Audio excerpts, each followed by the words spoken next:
it again. There you go. Okay, great.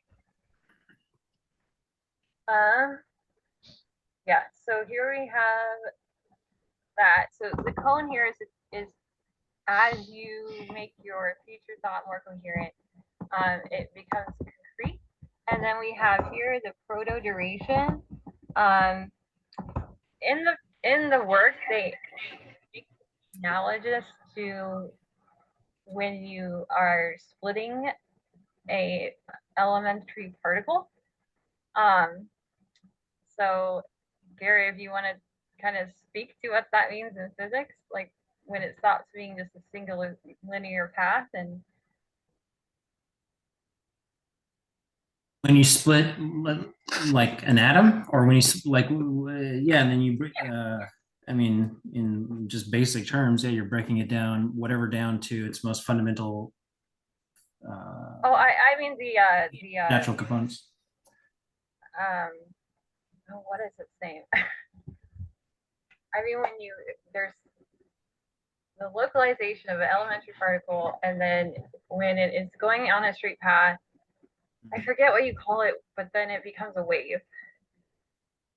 You know what I'm talking about? Oh, a wave, yeah. So yes, Like photons and whatnot, right? What is it called when you? Is it just called splitting?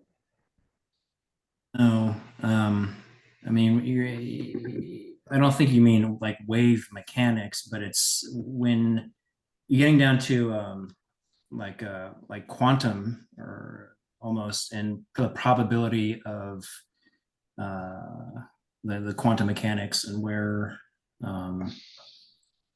Like the observation principle and whatnot. yes, and the potential for, yeah, that's when you get down to that tiny potential, it becomes muddied, and it's the smaller you get, the harder it is to have specificity and precision, and then it becomes like a wave, basically. I think that's what you're trying to get at. So but I think that's what you're trying to get at. That is, yeah. And they equivocate the proto duration, this plane here. They equivocate the specificity of the imagined future to that, because it's not something you can really hack down. So, you know, as you're up here in the proto present and you're projecting to the future, to that specific point that slowly but surely gains coherence, and then you're here. Because it's so nebulous, it's more so experienced as a plane of possible points of what that future looks like. So I might remember that when I first thought about the car I wanted, I might have seen a blue sedan. But then the next time I think about it, it actually looks like a blue Prius. And I don't even remember, because that's the nature of projecting into the future, right? It's not something factual. I can't go back and check, was it a blue sedan? Was it a blue Prius? I can write it down. I can be like, well, I had this idea. It's going to be, but I can't go back and check. I can't just look out the window and say, oh, there's the future. It's a blue Prius, right? I have to think about it, and there's no way to fact check what I imagined it to be in the future. So hold that thought. Like, how? Okay, sorry. I'll write this down because I got a question about that. How we relate that type of thinking. Holding the thought. That's exactly what it is. Yeah. Right. That's the point. So, and that's the point. That's actually very funny. I think you're getting it very intuitively, which is very synchronous, and that's good.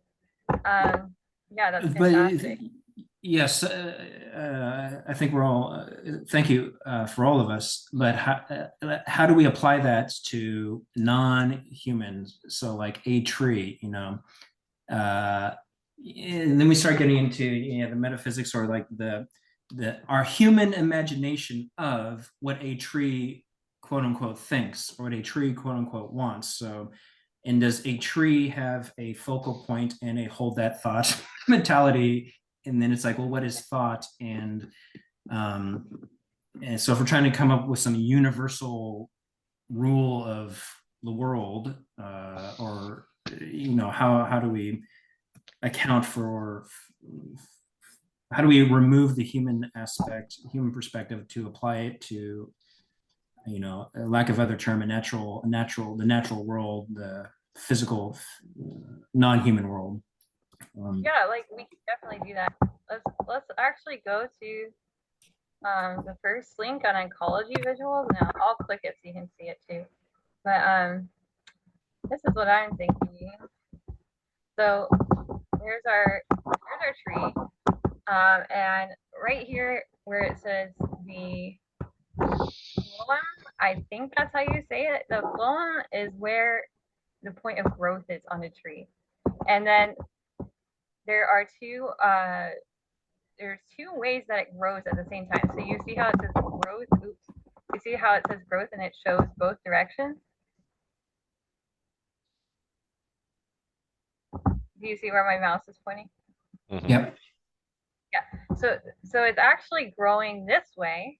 This way is going straight up to the leaves and to the branches, and it's also going this way, which this other part, is that xylem, is going down to the roots. And so all throughout its life, it is growing in two ways, but also one way. So it never moves back in. Once it's there, it's there. But it is still growing in two ways at the same time. So that's very different than how we experience things, right? Like we pretty much just take ourselves and project into the future. But a tree is going to the roots and it's going to the branches at the same time. Now it's still, even with all that happening, there's still at the center that it's called the heartwood, and that's the dead wood that no longer serves a purpose, but it's still part of the tree. So if I were to look at this and kind of use what Eric said is where things are changing, that's probably where the subjectivity is. I would say probably the self of the tree is right there in the cambium. It's going to be right there in the vascular cambium where all the growth is happening. And so this is probably where the tree has the experience of hold that thought because it's the tension of the roots and the branches.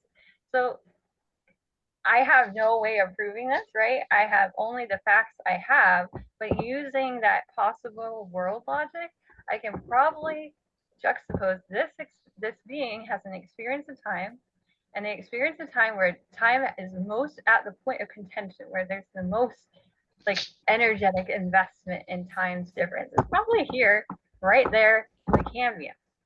So we assume that the tree just wants to grow, period. A tree wants to grow, base assumption. And if one year it's struck with a drought, or one year gets a lot of light from one direction because it's being blocked out, shaded out from other trees from another direction. So it has the thought of, I just want to grow, but because of the environmental factors, the variables that are affecting its growth, it adjusts how it reaches its goal of growth. Like it will grow a certain way, or it will not grow because it's lack of water. And then that is held. I'm just trying to follow along with you, and maybe so that's why I'm speaking this out loud. And that growth or not growth for that ring of year is its memory. I mean, is that what you're thinking of? Yeah, I think when if somehow that vascular cambium became aware of and referenced itself to the heartwood, that would be like it thinking about its memories, right? But this doesn't look like a brain at all, right? It doesn't look anything like how we experience the world. But all the okay. Then we get into like the book, the language of trees. I think that's what it's called, and how the trees and plants talk to each other by releasing chemicals underground or through the root systems. Talk, but you don't see where the self is, right? Can you go back to, so you're kind of trying to contrast this experience of the tree to how like we ourselves experience growth or time. So it seemed like you're trying to say like we normally just think about growth in one direction towards the future, whereas a tree might have like multiple directions. Is that, am I Yeah, yeah. So I'm saying this tree has probably two types of time. Um, okay? well, if we could understand and posit what that means, maybe we can understand, other subjectivities that are very different than us that we might encounter, but because we didn't know what we were dealing with, we missed them, right? So maybe I'm kind of thinking if we practice with this, we might miss less subjectivities in the world, right? So